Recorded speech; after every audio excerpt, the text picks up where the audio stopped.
Navy. However brilliant an aircraft seems, accidents and failures will happen, as this MiG-29 pilot found out.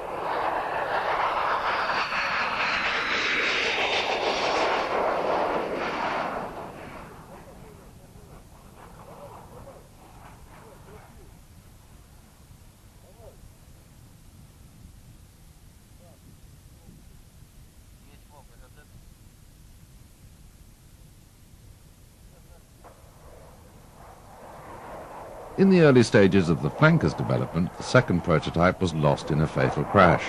A wing fault killed another pilot and nearly destroyed a second T-10. Fortunately, these two men lived to fly another sortie.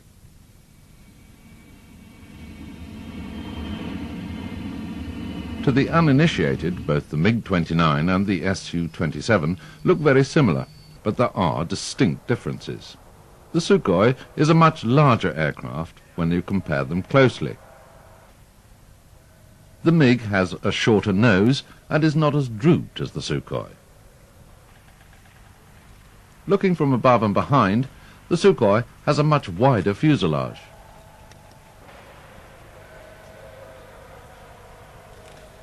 The MiG cockpit seems smaller and slightly more cramped than its bigger brother,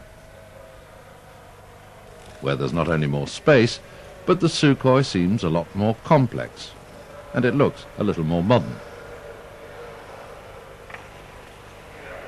But both look positively ancient compared to the American F-15 layout, with its state-of-the-art screens instead of old-fashioned dials.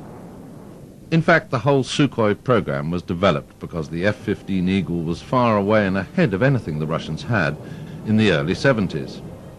Even in the F-15As, which went into service in 1976, the pilot sat high with an excellent all-round view, surrounded by analog instruments, with his head-up display on the windshield in front of him.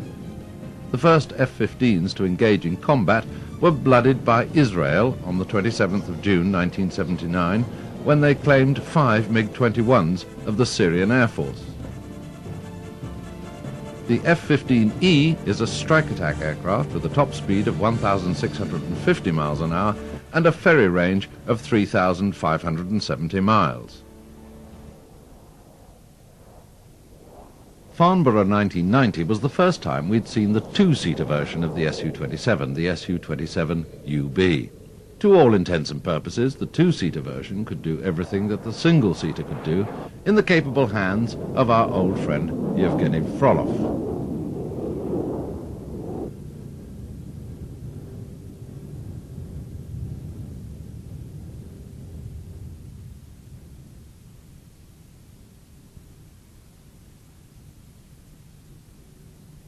At takeoff, it has a thrust-to-weight ratio of better than 1:1.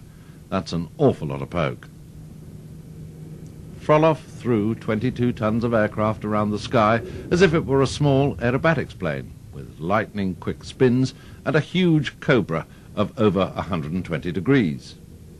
Some argue that this maneuver is merely an airshow stunt. Others argue that in combat the aircraft can be slowed down so quickly that any hostile missile would find it very difficult to hit its target, and an enemy fighter on its tail may well overshoot the Su, just as the Harrier proved with its spectacular Viving maneuver.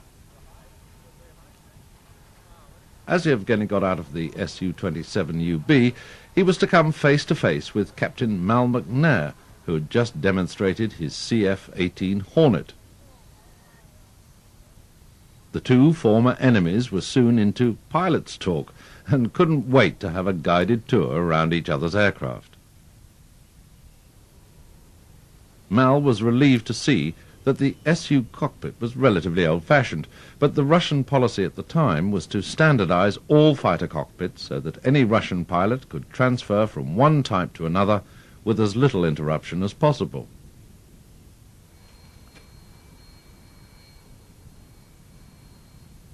The Hornet, on the other hand, was equipped with the very latest glass cockpit, with most of the pilot's information transmitted on computer screens.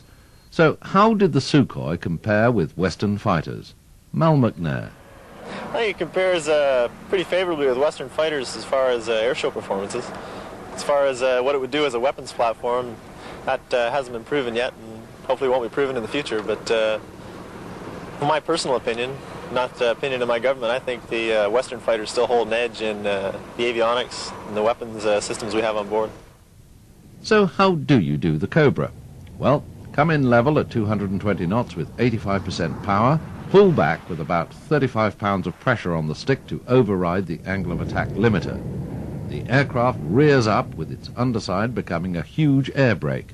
Push the stick forward and ease in some power to return straight and level.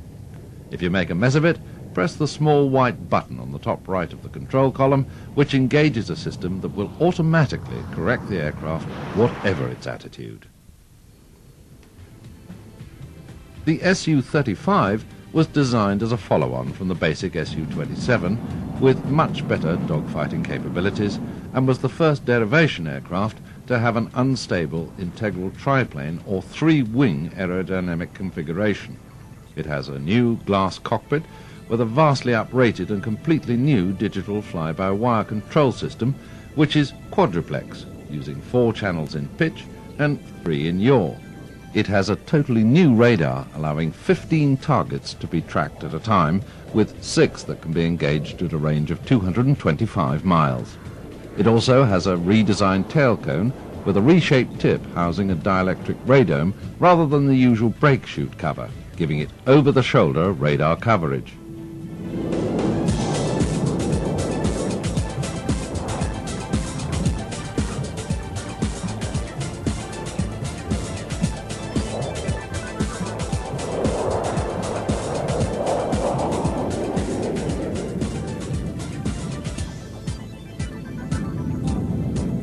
The aircraft is capable of automatic terrain following and avoidance, and it can attack ground targets without even entering the battle area.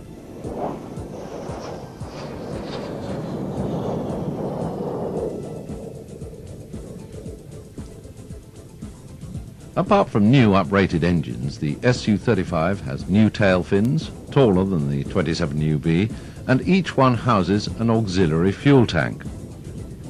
Finally, the Su-35 can carry a very long-range anti-AWACS missile to knock out the enemy's combat control system.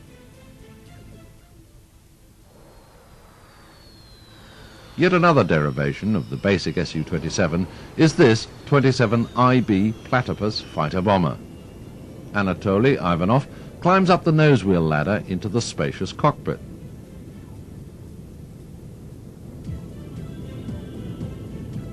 The cockpit itself is surrounded by titanium armor some 17 millimeters thick. It's thought that the original concept of the aircraft was as a naval trainer with its side-by-side seating. An altitude pressure of 7,000 feet is maintained in the cockpit up to 30,000 feet, which means the crew don't have to work with their oxygen masks on.